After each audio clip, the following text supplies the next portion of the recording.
रचित सुसमाचार उसकी दूसरी अध्याय पद 1 से 14 आयत तक। यहाँ इस प्रकार लिखा है, उन दिनों में अगस्तुस कैसर की ओर से आज्ञा निकली कि सारे जगत के लोग के नाम लिखाए जाएं। यह पहली नाम लिखाई उस समय हुई जब क्लिनियुस सीरिया का हाकिम था। सब लोग नाम लिखवाने के लिए अपने अपने नगर गए।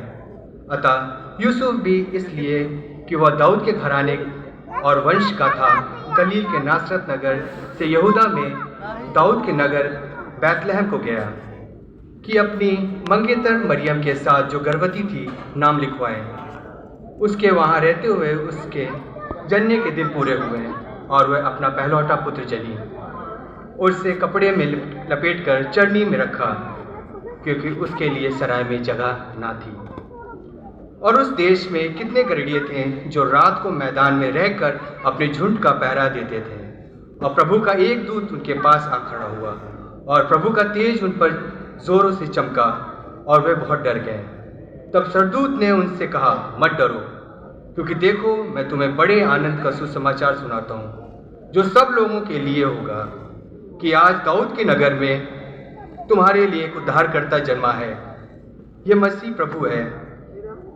इसका तुम्हारे लिए यह पता है कि तुम एक बालक को कपड़े में लिपटा हुआ और चरनी में पड़ा पाओगे।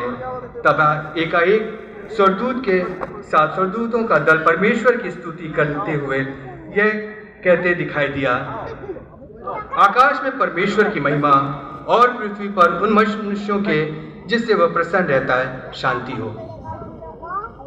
परमेश्वर का पवित्र जीवित वचन है। इसे पढ़े जाने और सुने जाने में प्रभु आशीष दे।